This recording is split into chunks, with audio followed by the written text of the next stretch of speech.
Hello, everyone. Welcome to Durrett's Take. It's that time of the week where I go over my NFL predictions for this week. Last week I had 7 predictions correctly. So we'll see if, as far as if I were to be betting on it, which I didn't, but if I were, I would have gotten 7 correctly. So let's see how many games I get correctly this week. We'll start with tonight's game between the Commanders and the Packers, or 3.5 point favorites on Amazon Prime. I think this could be a playoff preview game early on in the season. Green Bay just looked so good in week 1 that everyone who wasn't already on Green Bay bandwagon is on it now. So I was not surprised by how Green Bay's offense performed last week because even though Jordan Love's inconsistent, like we've seen their high upside when he is on his A game, but the defense surprised me, especially since star pass rusher Micah Parsons, only played a limited amount of snaps. He didn't play the whole game.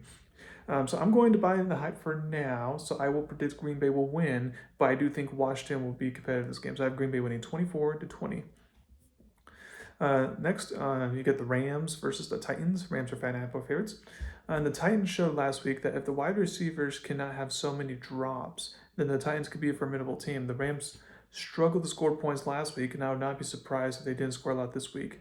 However, I feel bad for rookie quarterback Cam Ward, that he has to endure the Denver defense in week 1, and now he has to endure the Rams defense in week 2. So I think this will be a lower scoring game, but the Rams will come out on top. I have them winning 17-13. Next, you got Jaguars versus Bengals, who are 3.5 point favorites. The Bengals did not look sharp on offense in week 1, although the differences between last week and previous week ones is that they actually got a win out of it. But the offense that will need to be fixed, and Cincinnati's defense won't usually be able to bail out the offense. The Jags looked good on offense under their new head coach Liam Cohen. I think the Jaguars could put up some points in this game, but I'll take the Bengals to hold on for another win. I have Cincinnati winning 23-20. Next, you get the Browns versus the Ravens, who are 11.5 point favorites. This is a classic track game for Baltimore, believe it or not.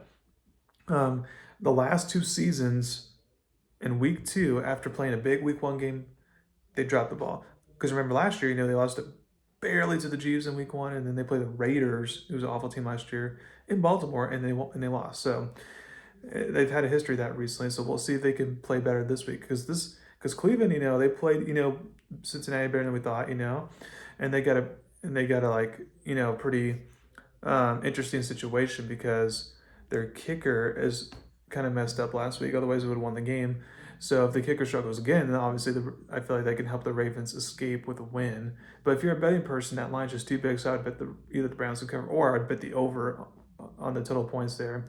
Because as the Ravens defense showed last week, there's a chance there could be a lot of points in this game. But I have Baltimore winning 27-21. Next, you get the Bills, who are 6.5 point favorites, versus the Jets. If the Jets' offense can replicate its week 1 performance, then Buffalo could be in trouble here. I'll admit that. I think this could be an interesting game because the Jets' defense struggled to slow down Pittsburgh's offense, which I don't think is a juggernaut. I think if the Bills have to get into another shootout like they did in week 1, they'll be just fine. So I have Buffalo winning 31-27. Next, you get the Patriots versus the Dolphins, who are 1.5 point favorites. This was one of the hardest matchups for me to predict this week. I have no idea what to expect here. Since Miami doesn't have a good defense, if the Patriots could just play cleaner, smarter football on offense, unlike what they did last week, then they should win this game. However, they have to prove to me that they can do that. So I think at home, Miami escapes with a win. I have them winning 23-21. Next, you get the 49ers, who are 2.5 point favorites, versus the Saints. It's only week 2, and the 49ers are already coming in wounded. Tight end George Kittle's out, on IR for at least 4 weeks. Star left tackle Trent Williams was injured last week. We'll see if he plays. The biggest of all is obviously quarterback Brock Purdy is out for 2 to 5 weeks. Therefore, Mac Jones takes over as a starter and will play behind an offensive line that's not great.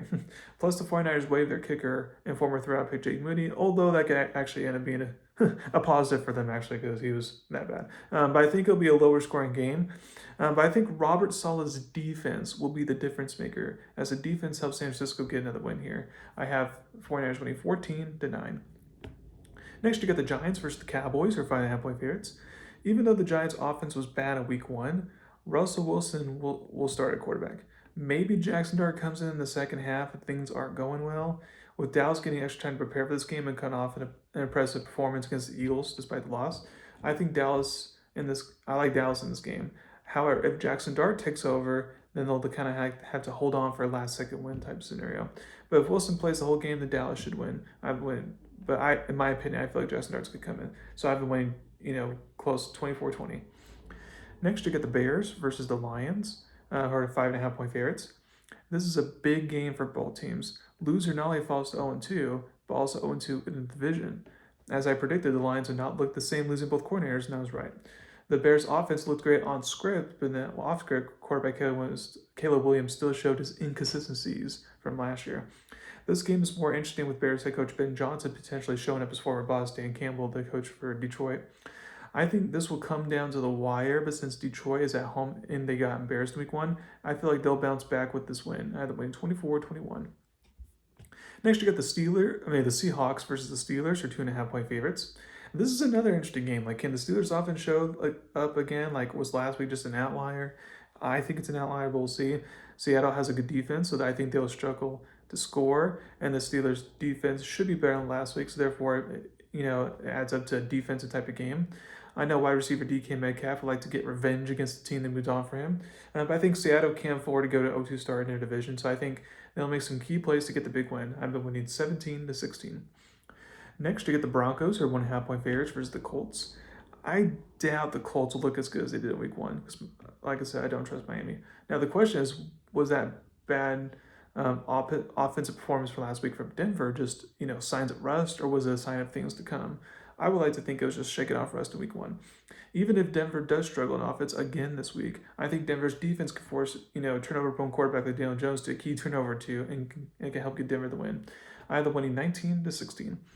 Next, you get the Panthers versus the Cardinals, who are 6.5 point favorites. This is one of the easier games for me to predict this week. I know Arizona didn't blow out a bad New Orleans team like they should have last week, but I think they took care of business and be another bad team this week in the NFC South.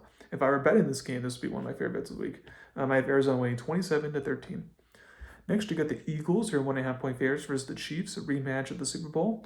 The silver lining if you're in Kansas City, besides being at home, is that the Eagles show that their secondary is questionable at best. The problem is I'm not sure how Andy Reid can scheme up a way to win this game with Rashee Rice still suspended and Xavier Worthy most likely being out this game with that injury he got in week 1.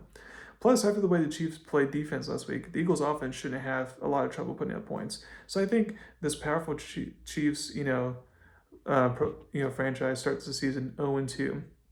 I have Philly winning 30-22. For Sunday football, you got the Falcons versus the Vikings for 3.5 point favorites. This is the quarterback battle in this game is a rematch of the college football championship game a couple years ago, where J.J. McCarthy in Michigan got the win over Michael Penix Jr. in Washington. And just like in college, I think McCarthy has the better team around him than Michael Penix Jr. does. Also, with the Falcons being shaking a kicker right now, that's not a good place to be. So unless Atlanta can just dominate this game, then I don't trust them to win the close game right now. So I'll take Minnesota to carry over the good momentum that they finished with in week 1 to carry over this week. Either winning 27-17. And then we got 2 Monday Night Football games. We got the Buccaneers versus the Texans, are 2.5 point favorites. And this game will come down to Houston's offense. I know they played a good Rams defense last week, but the offense was just not good enough. And Tampa Bay's defense, while it's not as good as the Rams, is still a solid defense. I think this is a game where the Bucs should win, but I feel Houston's defense can force some big plays, maybe to help the team avoid 0-2 stars. The offense tries to get things figured out with the new offensive line and new weapons and all that. So I have Houston winning 19-17. And then last but not least, you get the Chargers, who are 3.5 point favorites, versus the Raiders. Both teams are feeling good after week 1. I think if last week was an indicator of things, we maybe could see some really good offense in this game. I think the Raiders will keep this game close, but I think the Chargers will find a way led by Justin Herbert, to get a big road win and another divisional win to start not only 2-0, but 2-0 within the division. So I have the Chargers winning 27-23. So thank you very much for listening to my podcast today. Please subscribe to my channel and tell me about me. Thank you very much. You have a wonderful day.